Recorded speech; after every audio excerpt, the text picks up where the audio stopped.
할렐루야. 그리고 귀한 주일입니다. 오늘도 함께 예배드리시는 우리 모든 성도님들을 사랑하고 축복합니다. 우리 앞뒤 옆에 계신 분들과 인사 한번 나누실까요? 참 잘 오셨습니다. 주님을 찬양함에 기쁨이 있는 귀한 예배 되기를 소망합니다. 우리 함께 찬양하시며 예배 시작하도록 하겠습니다.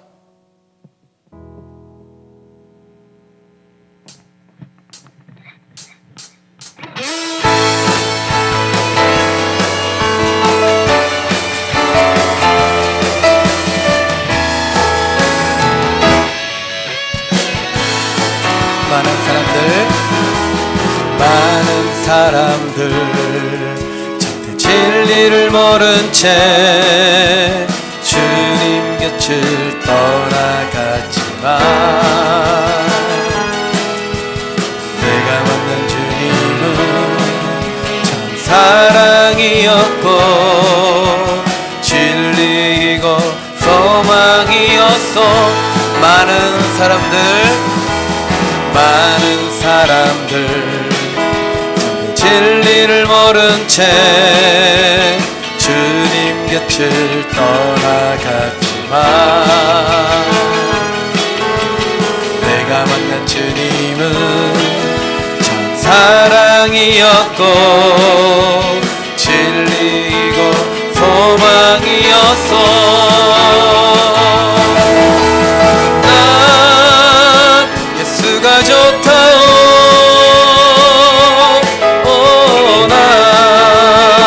예수가 좋다오. 주를 사랑한다. 너 베드로 고백처럼 난 예수를 사랑한다오. 2절입니다. 무거운 짐진 자 내게로 오라. 내가 너를 쉬게 하라. 이 길만이 생명의 길 참 복된 길이라 항상 내게 들려주셔서 난 예수가 좋다요. 난 예수가 좋다오. 주를 사랑한다. 너 베드로 고백처럼 난 예수를 사랑한다오. 형제 자매여 행복을 찾거든 예수님을 만나보세요. 그분으로 인하여 평안을 얻으며 나와 같이 고백할 거요. 나 예수가 좋다오.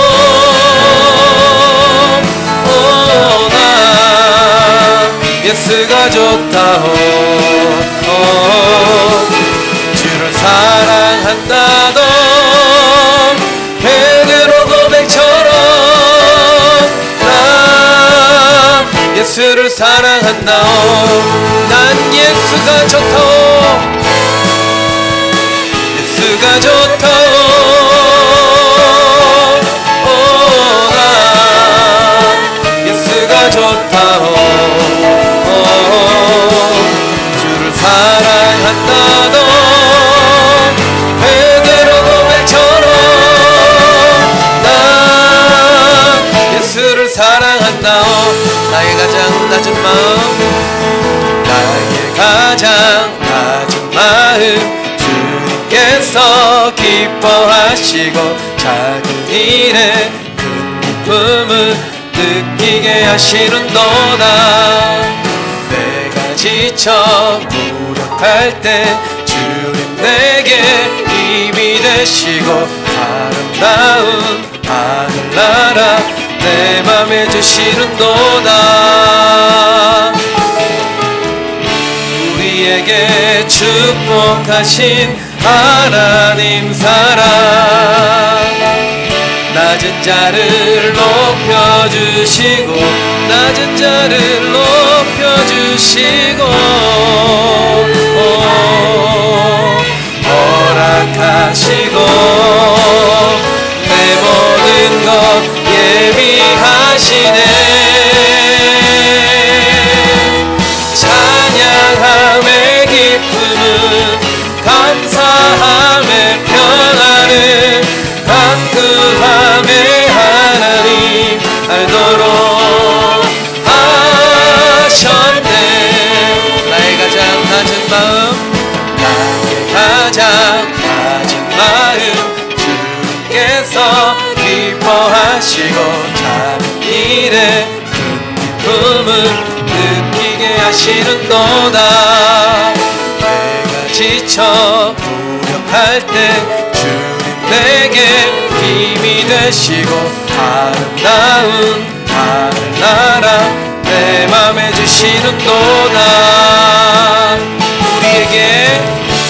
우리에게 축복하신 하나님 사랑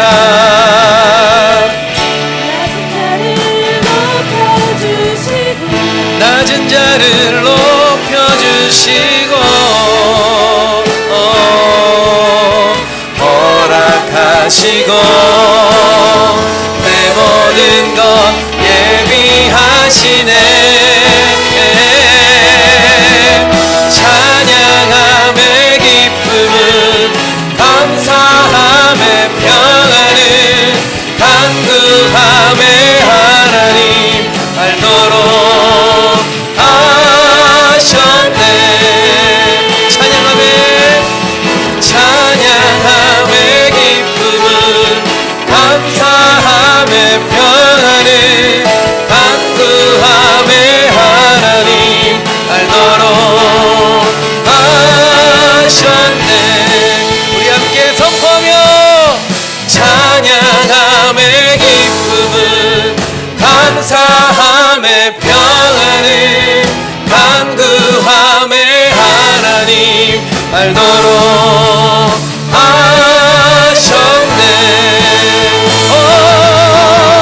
찬양함의 기쁨은 감사함의 평안은 간구함의 하나님 알도록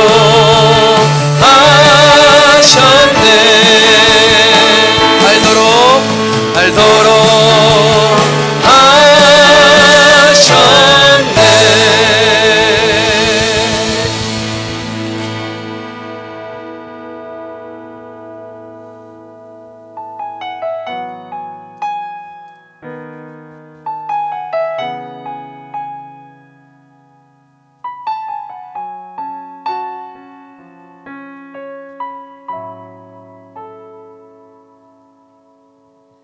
이 세상을 살아가는 동안에 나의 힘을 의지할 수 없으니 기도하고 낙심하지 말 것은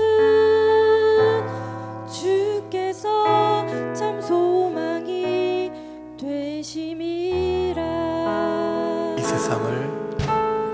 이 세상을 살아가는 동안에 나의 힘을 의지할 수 없으니 기도하고 낙심하지 말 것을 주께서 참 소망이 되심이라. 하나님의 꿈이 나의 비전이 되고 예수님의 성품이 나의 인격이 되고 성령님의 권능이 나의 능력이 되길 원하고 바라고 기도합니다.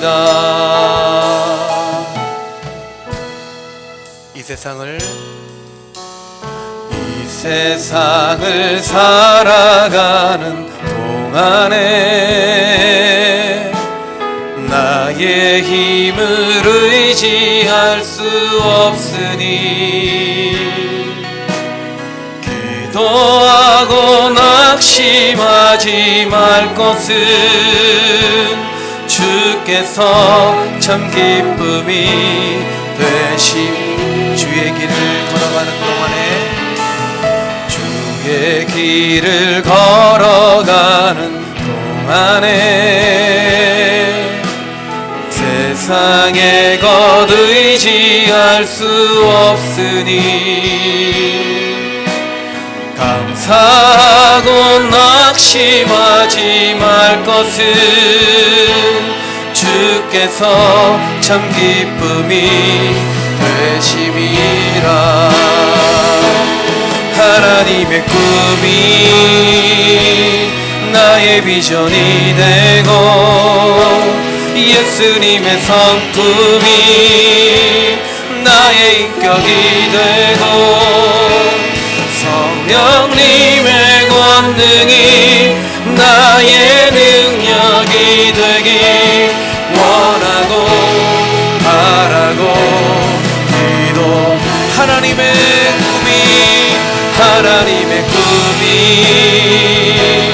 나의 비전이 되고 예수님의 성품이 나의 인격이 되고 성령님의 권능이 나의 능력이 되기 원하고 바라고. 우리 한 번 더 고백합니다. 하나님의 꿈이 나의 비전이 되고 예수님의 성품이 나의 인격이 되고 성령님의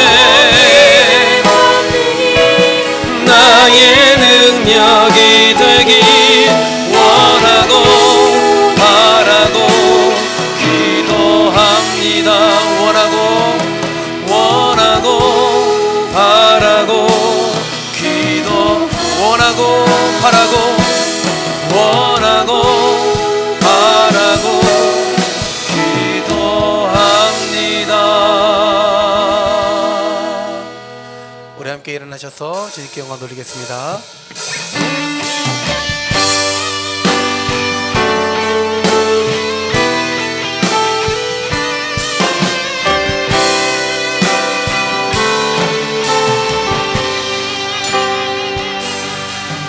내 눈 주의 영광을 보네. 우리 가운데 계신 주님 그 빛난 영광 온 하늘 덮고 그 찬송 온 땅 가득해. 주의 영광을 보내. 찬송 가운데 서신 주님 주님의 얼굴은 온 세상 향하네. 권능의 팔을 드셨네. 주의 영광 이곳에 가득해. 우린 선의 주님과 함께 찬양하며 우리는 전진하리. 모든 열방 주 볼 때까지 모든 열방 주 볼 때까지 모든 열방 주 볼 때까지 모든 열방 주 볼 때까지 모든 열방 주 볼 때까지.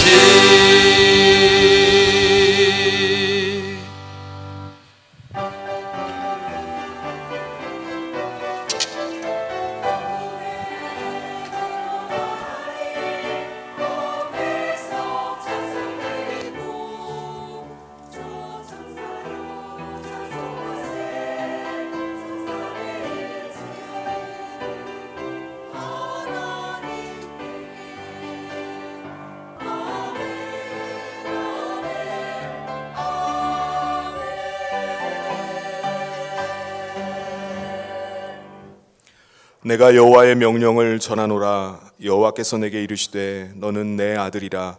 오늘 내가 너를 낳았도다. 아멘. 사랑이 많으신 하나님 아버지, 죄로 인해 죽을 수밖에 없는 인생을 하나님께서 사랑하여 주시고 아들 예수 그리스도를 내어 주심으로 우리를 구속하셔서 하나님의 거룩한 백성 삼아 주심을 감사합니다.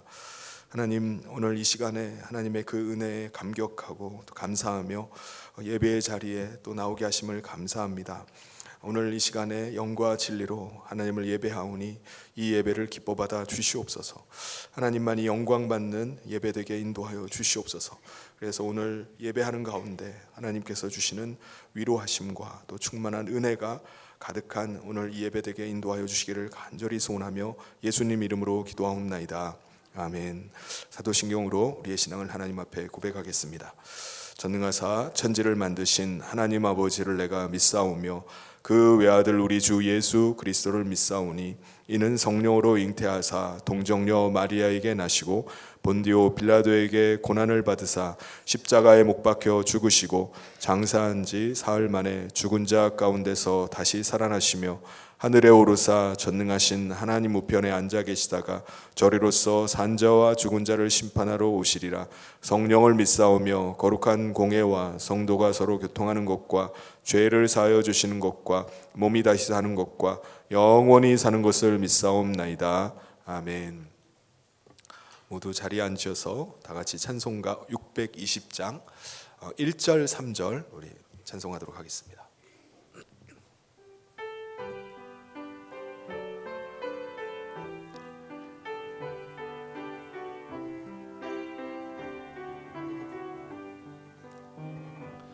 여기에 모인 우리 주의 은총 받은 자여라. 주께서 이 자리에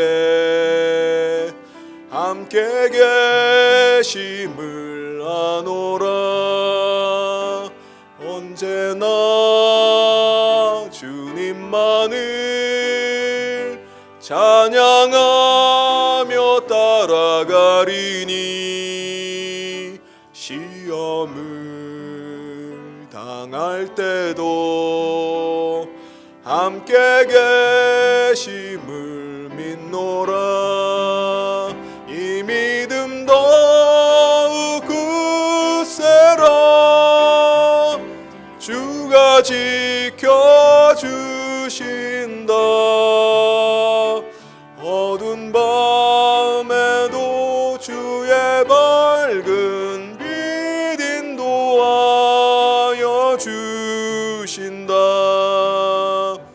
여기에 모인 우리 사랑받는 주의 자녀라. 주께서 뜻하신 바 우릴 통해 펼치신다.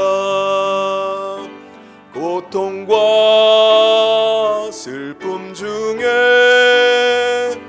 더욱 주님 의지하오니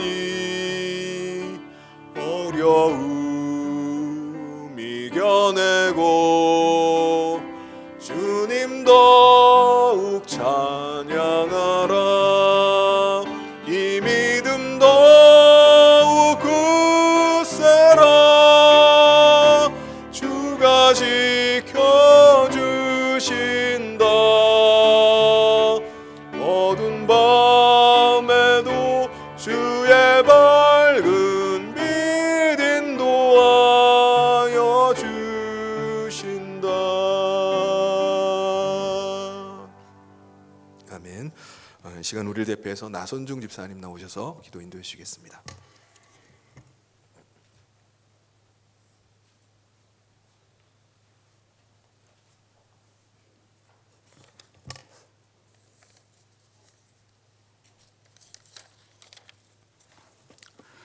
참 좋으신 하나님, 가장 기쁘고 복된 주의 날 다 함께 모여 감사와 찬양과 영광만을 하나님 아버지께 드릴 수 있도록 인도하여 주심에 감사드립니다. 사랑의 주님, 2024년 새해를 시작한 지도 어느새 한 달이 되어 갑니다. 지난 시간들을 되돌아보면 모든 것이 하나님의 은혜임을 고백합니다. 그럼에도 불구하고 때론 세상과 구별되는 삶을 살지 못하고 내 자신을 의지하고 기도와 찬양과 감사함에 인색하며 하늘의 보화를 쌓기보단 세상의 것에 더 관심을 기울이며 탐심과 질투와 시기로 하나님 아버지의 영광을 가렸음을 회개합니다. 사랑의 주님, 이 시간 다시금 돌이켜 하나님 아버지의 궁휼하심과 은혜만을 간구하오니 하나님의 나라와 의를 구하며 살아갈 수 있도록 인도하여 주옵소서. 좋으신 하나님, 주님의 몸된 교회를 이곳에 세워주시고 사랑과 은혜 가운데 지켜주시며 영원 구원과 복의 근원이 될 수 있도록 인도하여 주심에 감사드립니다. 성도 간에 서로 돌아보아 사랑과 선행을 격려하고 영적 공동체를 함께 가꾸어 가며 영원 구원에 늘 깨어있는 교회가 되게 하시고 모든 성도가 주님께 순종하며 영광 돌릴 수 있도록 날마다 은혜로 채워 주옵소서. 또한 겨울 성경 학교를 계획하고 있사오니 굳건한 믿음의 성장을 통해 다음 세대가 바르게 설 수 있도록 축복하여 주옵소서. 사랑의 하나님, 땅의 끝까지 기쁜 소식을 전파하는 말씀에 순종하여 오주로 향한 선교사님을 일일이 기억하여 주시고 그곳 선교지마다 하늘문이 열리는 놀라운 역사가 일어나게 하시며 모든 성도들이 기도와 물질로 동참할 수 있는 은혜 또한 내려 주옵소서. 사랑의 하나님, 말씀을 전하시는 목사님을 축복하여 주옵소서. 말씀 가운데 하나님 뜻이 나타나며 은혜 받는 귀중한 시간이 되게 하옵소서. 부교역자님과 예배를 위하여 애쓰는 이들의 수고 또한 기뻐 받아 주옵소서. 사랑의 주님, 질병과 어려움 가운데 있는 주의 자녀들 위로하여 주시고 마음의 평강과 기도의 응답이 이루어져 살아계신 하나님을 체험하며 간증할 수 있도록 소원하며 예수님의 이름으로 기도드립니다. 아멘.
우리 다 같이 뜨겁게 박수, 하나님께 영광의 박수를 내도록 합시다.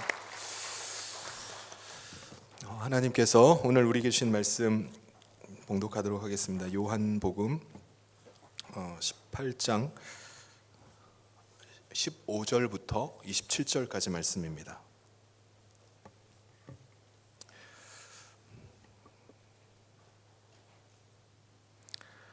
시몬 베드로와 또 다른 제자 한 사람이 예수를 따르니 이 제자는 대제사장과 아는 사람이라 예수와 함께 대제사장의 집들에 들어가고 베드로는 문 밖에 서 있는지라.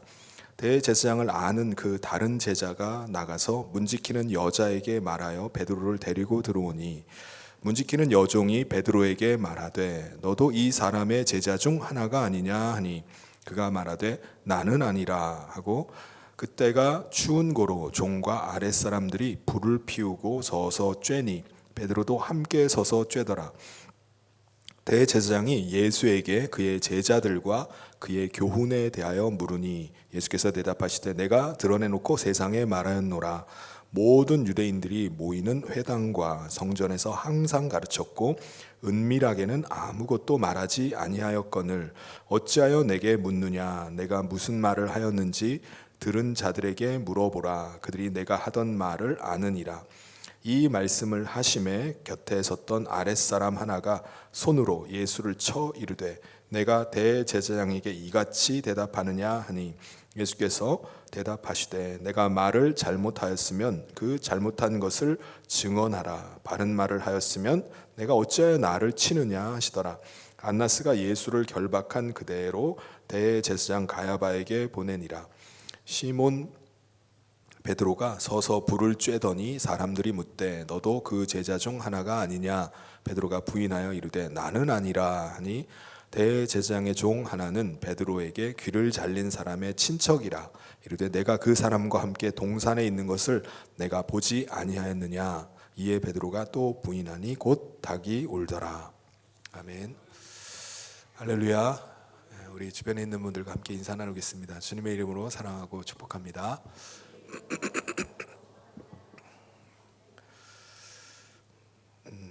여러분 사탄 하면은 여러분의 머릿속에 어떤 존재가 떠오르십니까? 네. 뿔 달리고 송곳니를 드러낸 무서운 모습이 혹시 떠오르십니까? 사람들은 보통 사탄 그러면은 그런 모습을 떠올리는데 실제로 사탄은 우리 사람들에게 아주 광명한 천사처럼 다가옵니다. 천사처럼 보이는 거예요. 그래서 사탄이 우리 마음에 주는 생각을 들어보면요, 전혀 사탄이라는 생각이 안 드는 거예요. 마치 나를 돕고 있는 어떤 존재가 있는 것처럼 느껴집니다.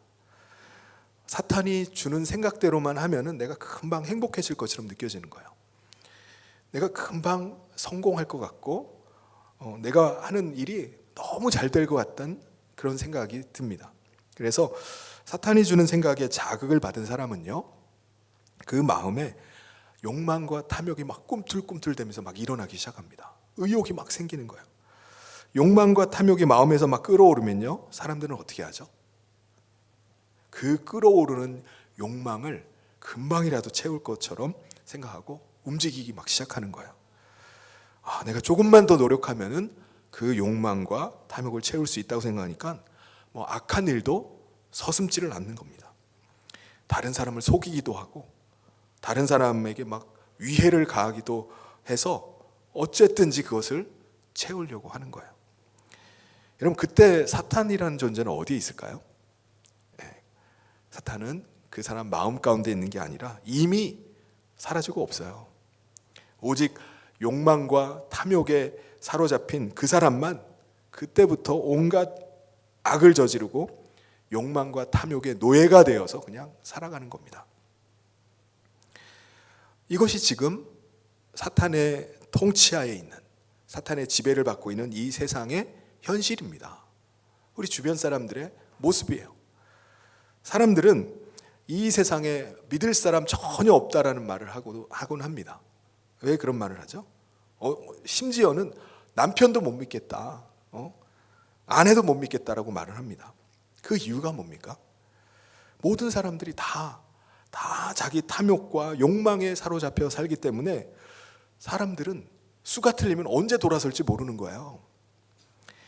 자기 이해관계가 틀어지면 언제 돌아서 버릴지 모르기 때문에 그런 말을 하는 겁니다.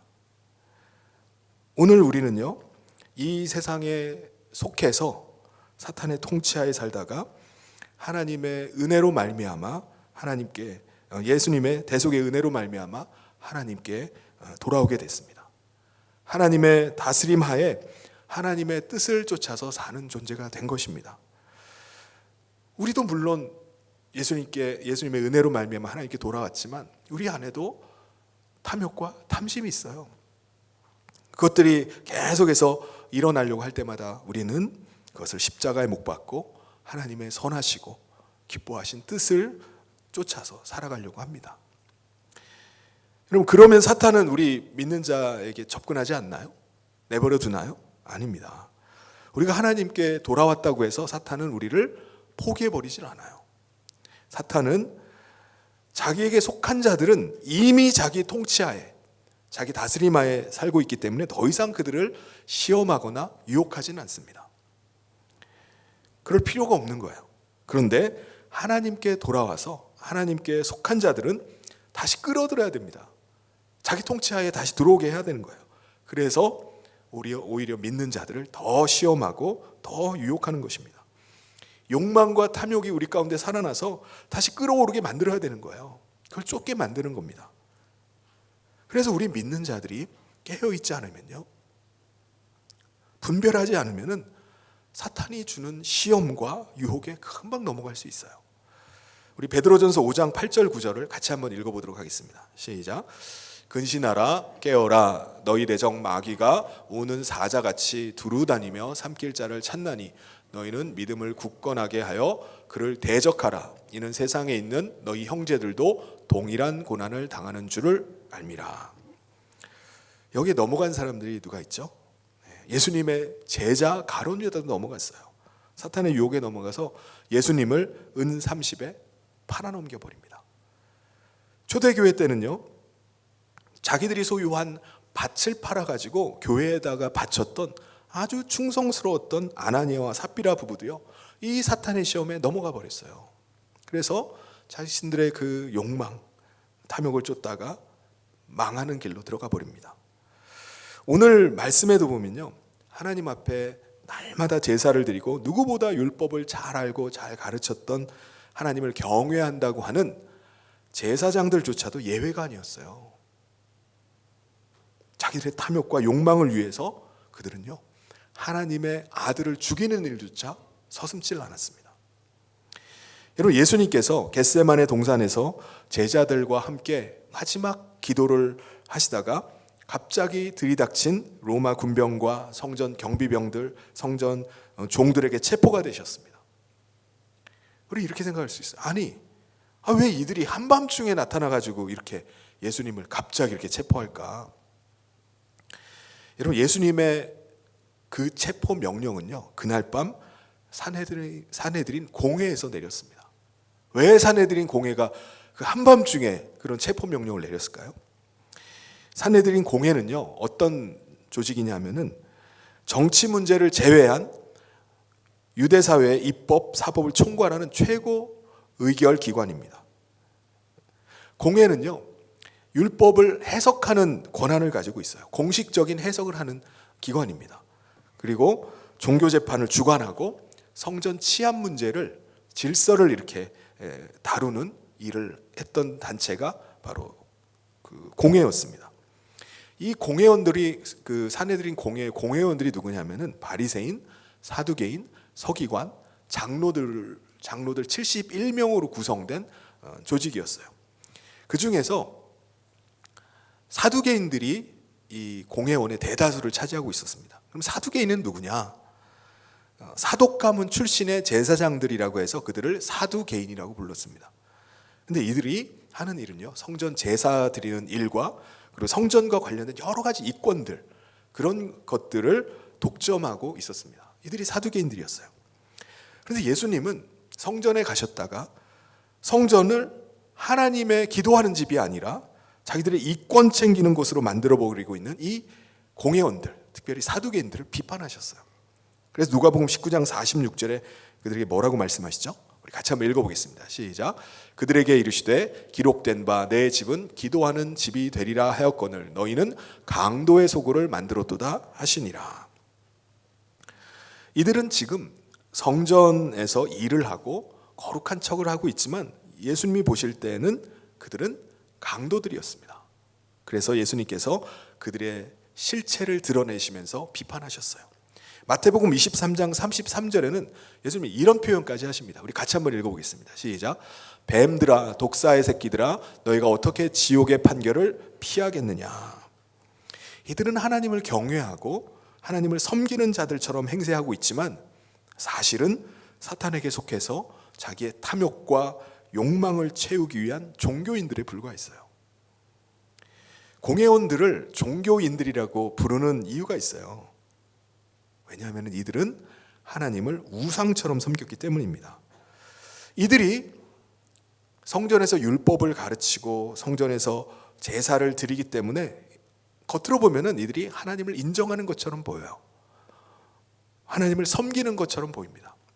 그런데 이들의 실제 생활 속에 들어가서 보면요, 하나님을 전혀 의식하지 않고 살아갑니다. 하나님을 무시하고 살아가요. 왜요? 이들은 하나님이 성전 안에만 계신 우상처럼 여겼기 때문입니다. 우상이 눈이 있다고 해서 볼 수 있나요? 발이 있다고 해서 걷나요? 한 발자국도 움직일 수 없는 것이 우상입니다. 이들은 하나님을 마치 우상처럼 성전에 갇혀 계신 분으로, 거기서 우리들이 원하는, 자기들이 원하는 필요만 채워주시는 우상처럼 여겼어요. 여러분, 우리도 성령님을 통해서 예수님께서 지금 우리와 함께 하심을 우리가 인식하지 못하면요, 우리는 종교인처럼 신앙생활을 할 수 있습니다. 하나님을 예배당 안에만 거하시는 분으로 여기고 일상의 삶에는 완전히 하나님 무시하고 하나님이 전혀 의식하지 않으면서 살 수 있습니다. 주일에만 예배당에 나와서 마치 하나님을 섬기는 것처럼, 하나님이 계신 것처럼 생각하는 거예요. 그래서 어떤 분들은 어느 교회를 가면은 거기 하나님이 계신 것 같고 거기를 가야지 하나님 만나는 것 같다라고 말씀하시는 분도 계세요. 그곳에 가야 예배를 드린 것 같고 거기를 가야지 하나님 음성 들은 것 같다고 생각하는 겁니다. 여러분, 하나님은요 어느 특정 장소에만 계신 분이 아닙니다. 오늘 우리가 예수님을 모신 그리스도인이라면은 예수님과 늘 함께하는 거룩한 성전 된 줄 믿습니다. 하나님은 특정한 장소에만 계신 분이 아니라 우리의 일상의 삶에서, 우리의 삶의 현장 속에서 함께 계신 분인 줄 믿습니다. 우리는 종교인이 아니라 그리스도를 모시고 살아가는 그리스도인이 되어야 됩니다. 예수님께서 공회원들의 이런 실체를 드러내시고 책망하시자 공회원들은 막 속에서 막 부글부글 끓어오르기 시작하는 거예요. 근데 어떻게 대응을 할 수가 없는 거예요. 왜 그렇죠? 왜냐하면 예수님께서 틀린 말씀을 하신 게 아니기 때문이에요. 있는 그대로를 말씀하셨기 때문입니다. 이 공회원들이요 심각하게 생각하는 문제가 있었어요. 그것은 그 예수님의 영향력이 점점 커지고 있고 예수님을 따르는 자들이 점점 늘어나고 있다는 것이었습니다. 그 와중에 어떤 일이 생겼죠? 정말 심각한 일이 생겼습니다. 바로 예수님께서 죽은 나사로를 살리신 일이 일어난 거예요. 죽은 나사로가 살아났다는 이 소문이요 삽시간에 예루살렘 성까지, 산헤드린 공회원들의 귀에까지 들어오게 됐어요. 산헤드린 공회의 의장이, 그 당의 의장이 가야바라는 사람이었습니다. 이 가야바 대제사장은요 그 즉시 공회를 소집했습니다. 왜 그렇죠? 왜냐하면은 지체할 수가 없는 거예요. 일주일 후가 되면요 6월절 명절이 시작이 됩니다. 이 6월절 명절은요 이스라엘 남자들이 1년에 3번 드리는 명절 중에 하나예요. 반드시 와서 성전에 와서 제사를 드려야 됩니다. 명절을 지켜야 돼요. 이때가 되면 수많은 사람들이 예루살렘으로 몰려들기 때문입니다. 그러면 어떻게 되죠? 예수님에 관한 소문은 걷잡을 수 없이 퍼져나가게 되어 있어요. 그래서 요한복음 12장 10절 11절에 이렇게 대제사장들이 생각을 하는 거예요. 우리 같이 한번 읽어보겠습니다. 시작. 대제사장들이 나사로까지 죽이려고 모의하니 나사로 때문에 많은 유대인이 가서 예수를 믿음이로라. 산헤드린 공회는요, 유월절 전에는 반드시 예수를 잡아서 죽여버려야 된다라고 결의를 했어요. 그래서 어떻게 하죠? 그들이 예수님에 대한 수배령을 내립니다. 잡아들여라. 그리고 그걸 위해서 현상금까지 걸었습니다. 그럼 사탄의 시험에 넘어간 가룟 유다는요, 수요일 날 산헤드린 공회를 찾아갔어요. 그리고 약속을 합니다. 목요일 날 저녁 만찬이 끝난 후에 그들에게 예수님을 넘겨주겠다고 약속을 합니다. 그들은 어쨌든 유월절이 되기 전에 이 일을 끝내버려야 되기 때문에 그날 밤 유다를 만나서 예수님을 급하게 체포를 했던 것입니다. 여러분, 공회원들은요, 자신들은 하나님을 믿고 섬기는 사람이라고 자부를 했습니다. 그런데 그들은 하나님의 다스림을 받고 하나님의 뜻을 쫓는 사람들이 아니라 사탄의 다스림 하에 자기들의 탐욕과 욕망을 위해서 살아가는 자들일 뿐이었던 것입니다. 그들은 탐욕과 욕망에 눈이 어두워서 분명히 눈이 있음에도 불구하고 보지를 못했어요. 예수님께서 하나님의 아들이심을 예수님께서 수도 없이 증거로 보여주셨습니다. 그럼에도 그들은 예수님을 하나님의 아들로 결코 보지를 못했습니다. 그들은 탐욕과 욕망에 귀가 막혀 있어서 예수님께서 하나님의 말씀을 가르치심에도 불구하고 그들은 전혀 하나님의 음성을 듣지 못합니다. 양심의 화인을 맞아서 그들은 한 사람 죽이는 걸 눈 하나 깜짝하지 않았어요. 심지어는 그거를 죽이는 거를 자기 스스로 합리화해서 마치 우리 민족을 위해서 의로운 일을 하는 것처럼 착각을 했던 것입니다. 로마 군병들과 성전 경비병들은요, 목요일 날 밤에 예수님을 체포해서 예수님 어디로 먼저 끌고 가죠? 안나스라는 직전 대제사장의 집으로 끌고 갑니다. 여러분, 본래 예수님을 어디로 끌고 가야 되죠? 산헤드린 공회의 현직 의장인 대제사장 가야바의 집으로 먼저 가야 돼요. 거기서 정식 재판이 열리기 때문입니다.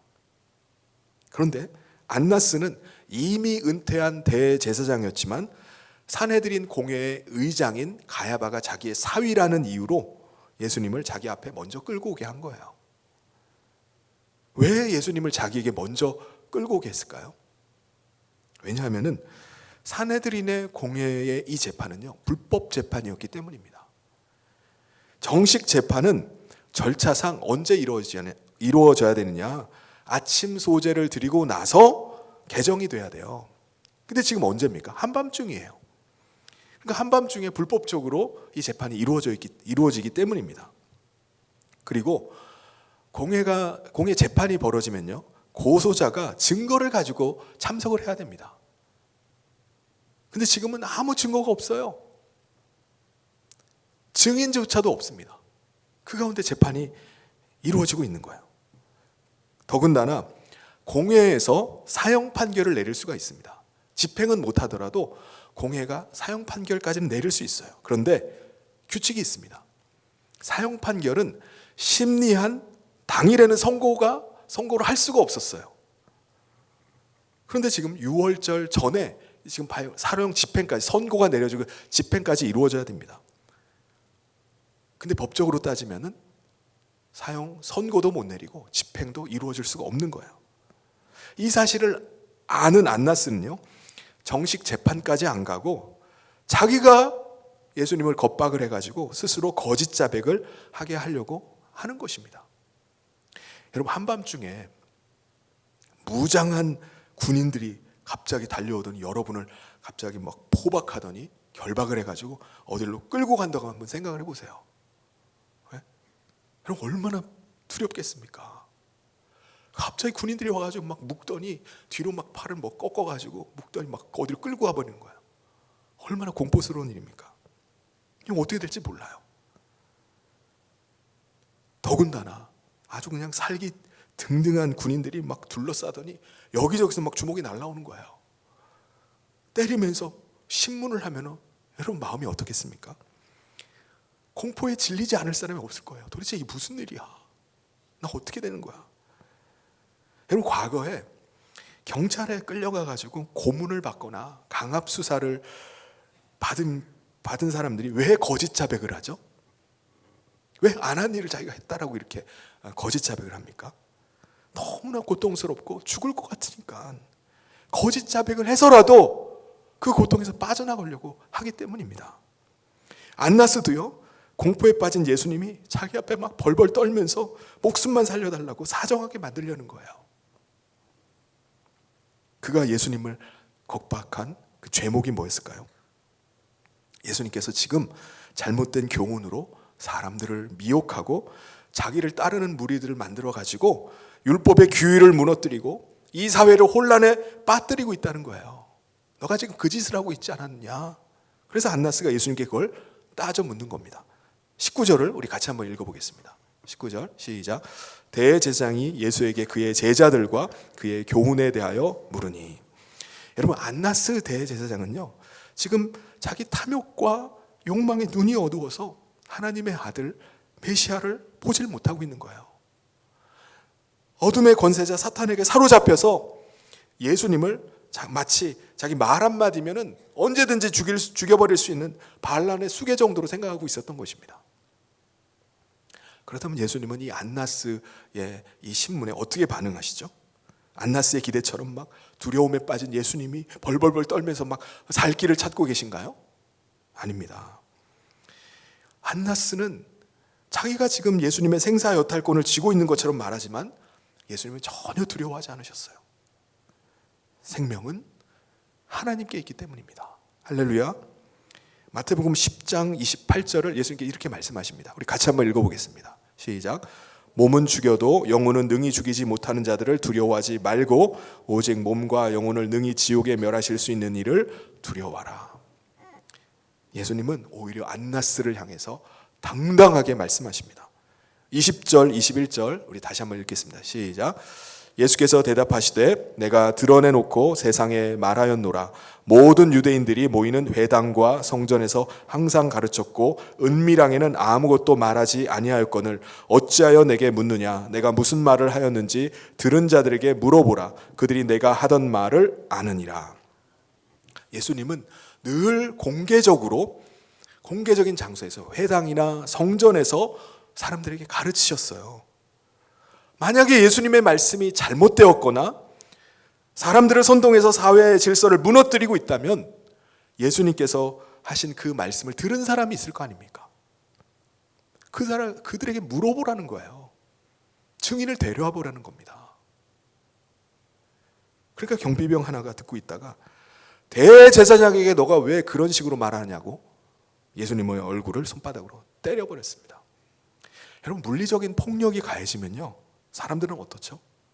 기가 금방 꺾여버립니다. 움츠러들어 버려요. 쫄아요. 그런데 예수님은 예수님을 때리는 경비병에게도 당당하게 말씀하십니다. 23절 우리 같이 한번 읽어보도록 하겠습니다. 시작. 예수께서 대답하시되 내가 말을 잘못하였으면 그 잘못한 것을 증언하라. 바른 말을 하였으면 내가 어찌하여 나를 치느냐 하시더라. 사랑하는 성도 여러분, 안나스는 지금 성전 경비병들을 동원해서 예수님을 결박하고 때리면서 죄인처럼 신문하고 있지만 예수님은 누구십니까? 죄가 없으신 하나님의 아들이십니다. 지금이라도 하늘의 천군 천사를 동원하셔서 이들을 처리해 버리실 수 있는 분이세요. 그런데 예수님은 죄로 인해서 멸망당할 수밖에 없는 인간을 위해서 우리가 당해야 될 모욕과 수치와 고통을 참으시고 죽음을 향해서 십자가의 길을 가고 계신 것입니다. 예수님 홀로 그 길을 계속 가고 계신 거예요. 그럼 예수님을 따르던 예수님의 제자들은 어떻게 됐죠? 예수님께서 체포되시는 그 순간에 제자들은 다 도망가 버렸습니다. 다만 예수님을 지키겠다고 큰 소리치고 또 겟세마네 동산에서 실제로 막 칼을 뽑아가지고 품고 있던 칼을 막 휘둘렀던 시몬 베드로는요, 다른 제자 요한을 따라서 안나스 대제사장의 집들까지는 쫓아갑니다. 15절을 같이 한번 읽어보겠습니다. 시작. 시몬 베드로와 또 다른 제자 한 사람이 예수를 따르니 이 제자는 대제사장과 아는 사람이라 예수와 함께 대제사장의 집들에 들어가고. 제자 요한은 오늘 말씀해 보면은 대제사장과 아는 사이였다고 말합니다. 그래서 그는 아무런 제지도 없이 그 안나스 대제사장의 집에 들어갈 수 있었어요. 그가 먼저 들어가더니 문지기 하녀에게 부탁을 합니다. 저 사람도 들어올 수 있게 해달라. 그래서 베드로가 그 집을 들어가게 됐어요.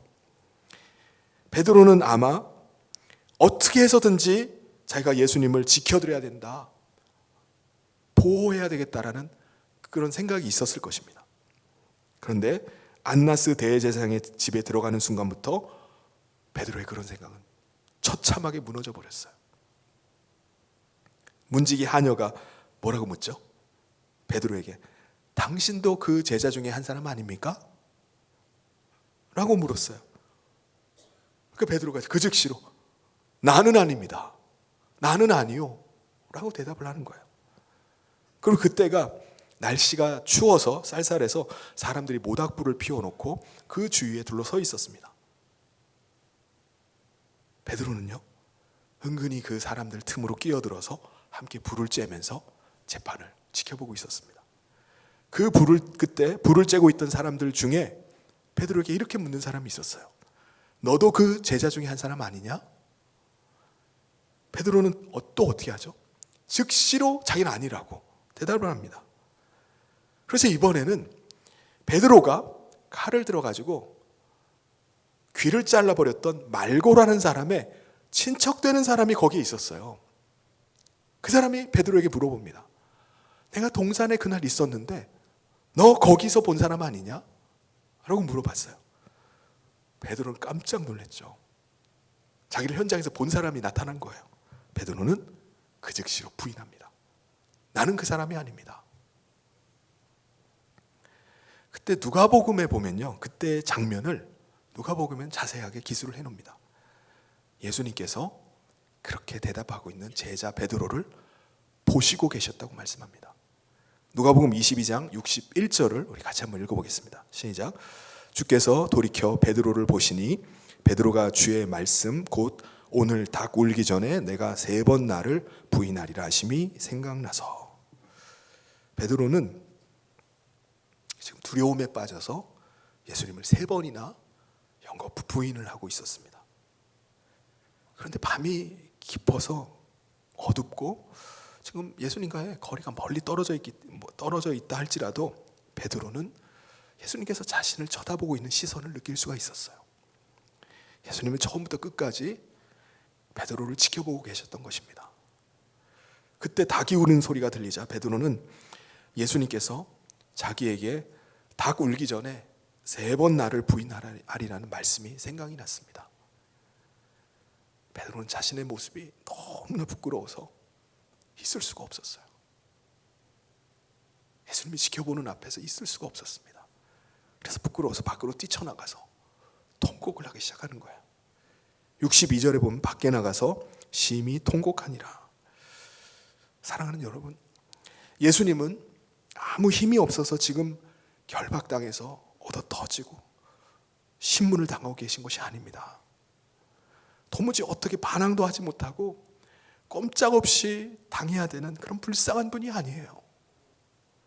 베드로는 예수님이 불쌍하신 분으로 보고 자기가 도와야 되겠다고, 자기가 구출해야 될 분으로 여기지만은 사실은 자기 자신이 더 불쌍한 존재입니다. 사탄에게 결박당해서 탐욕과 욕망을 위해서 살아가고 있는 불쌍한 존재가 바로 자기 자신이었던 겁니다. 자기 자신의 안위를 위해서는 조금도 주저하지 않고 배신하고 부인하는 존재에 불과했던 거예요. 사랑하는 성도 여러분, 베드로의 이 모습은요, 과거의 저와 여러분의 모습일 것입니다. 사탄에게 결박당해서 끌어오르는 탐욕과 욕망을 위해서 달려가고 있던 사람들이었어요. 그런데 이제 우리는 우리 대신 모욕과 수치를 대신 당하시고 십자가를 대신 지신 예수님의 은혜로 말미암아 우리가 하나님께 다시 나오게 된 줄 믿습니다.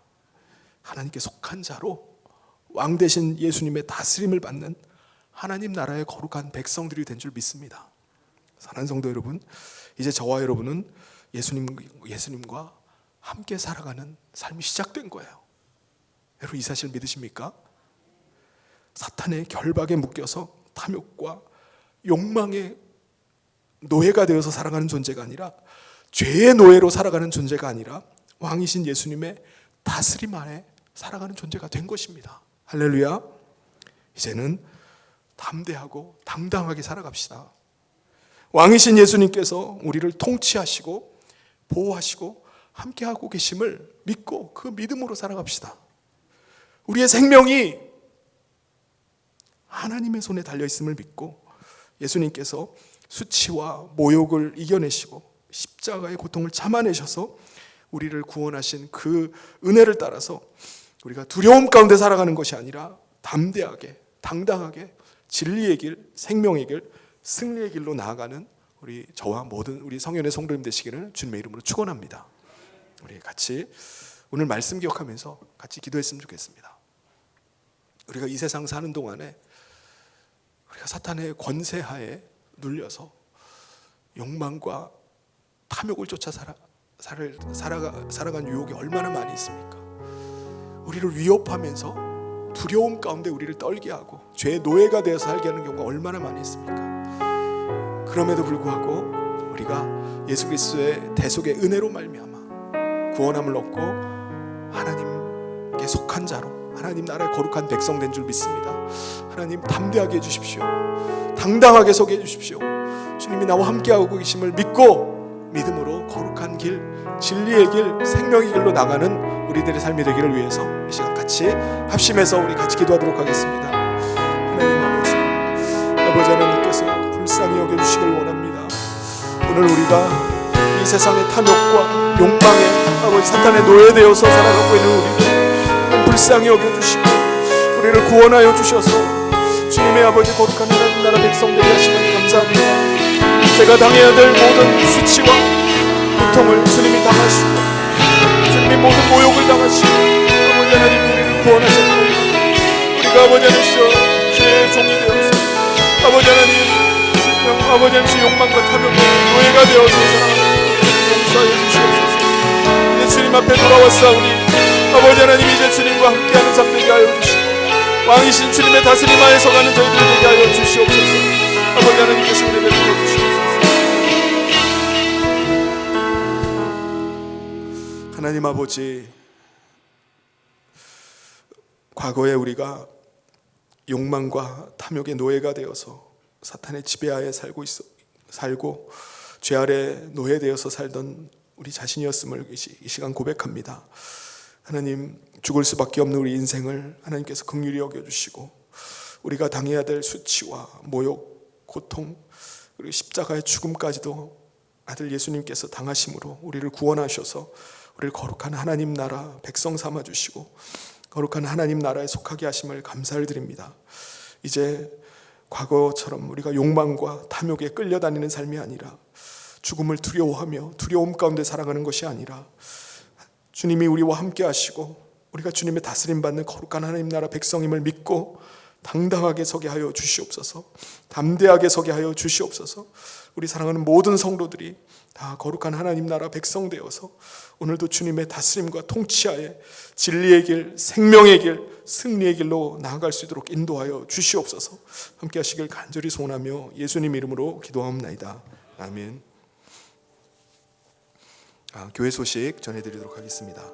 오늘 성인교회 처음 나오신 여러분을 주님의 이름으로 환영하고 축복합니다. 예배 후에 새 가족실에서 함께 인사를 나누고 가시길 바랍니다.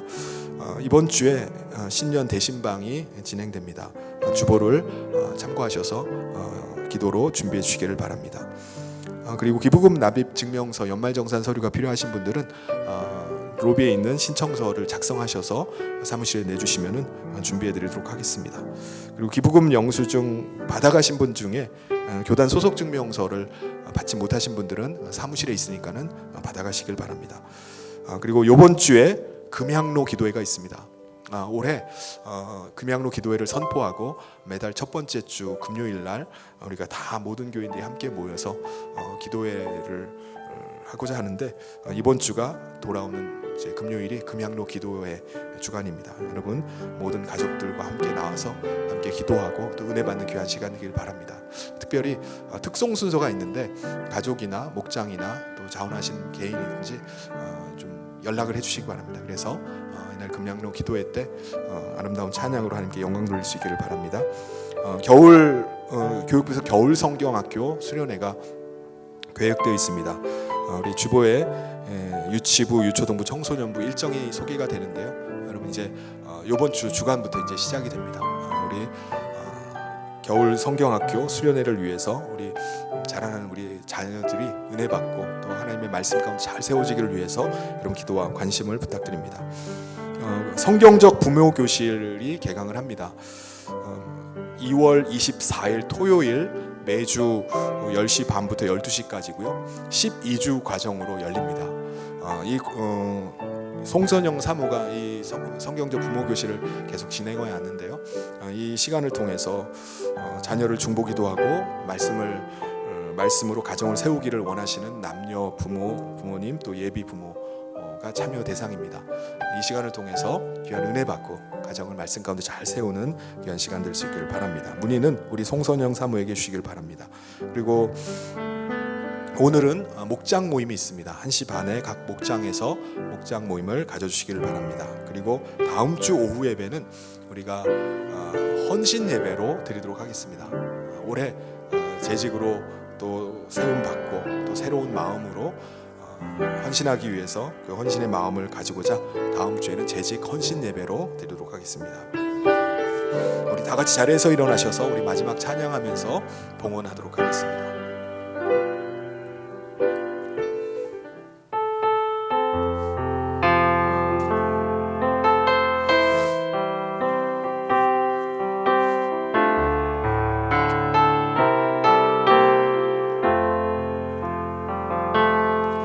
땅에 오직 주밖에 없네.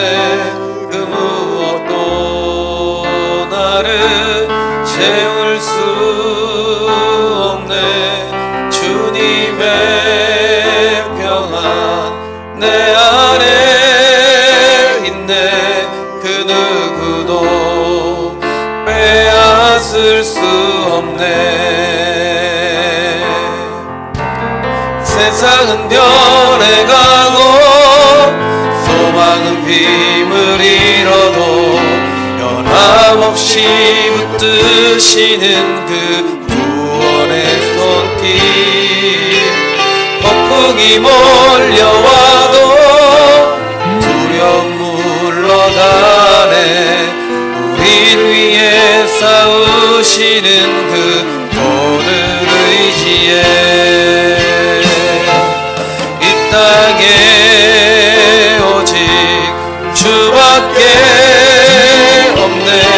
그 무엇도 나를 채울 수 없네. 주님의 평안 내 안에 있네. 그 누구도 빼앗을 수 없네. 세상 어디에서 평화를 찾을 수 있나. 끝까지 내어주신 그 깊은 사랑은 우리가 바래왔고 꿈꾸어왔던 미래가 한없는 사랑 안에서 열리고 있네. 땅에 오직 주밖에 없네. 그 무엇도 나를 채울 수 없네. 주님의 평안 내 안에 있네. 그 누구도 빼앗을 수 없네. 땅에 오직 땅에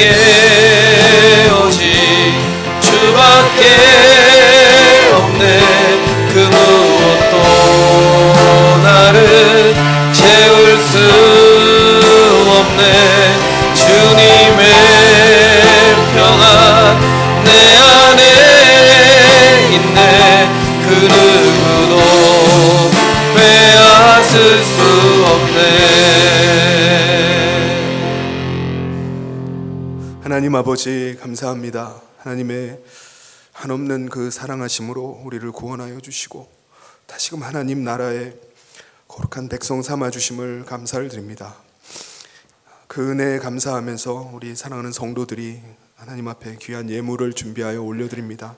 이 예물을 기뻐 받으시고 흠양하여 주시옵소서. 우리의 삶이 하나님의 손에 달려 있음을 믿고 전 삶을 하나님 앞에 의탁하며 하나님의 인도하심 가운데 살게 하심을 감사합니다. 우리 모든 성도들이 하나님이 공급자이시고 하나님이 산성이시고 우리의 피할 바위이시고 요새이심을 그 삶 가운데서 날마다 체험하고 또 하나님께 기뻐 찬양 올릴 수 있도록 인도하여 주시옵소서. 주께서 붙잡아 주시길 간절히 소원하며 예수님 이름으로 기도하옵나이다. 아멘. 지금은 우리 주 예수 그리스도의 은혜와 하나님 아버지의 사랑하심과 성령님의 감동교통위로 축복하심이 우리 왕이신 주님을 우리 가운데 모시고 거룩한 하나님 나라 백성 되어서 믿음으로 진리의 길, 승리의 길, 믿음의 길 가기를 다짐하며 나아가는 사랑하는 모든 성도들 위해 지금부터 영원토록 함께 있을지어다. 아멘.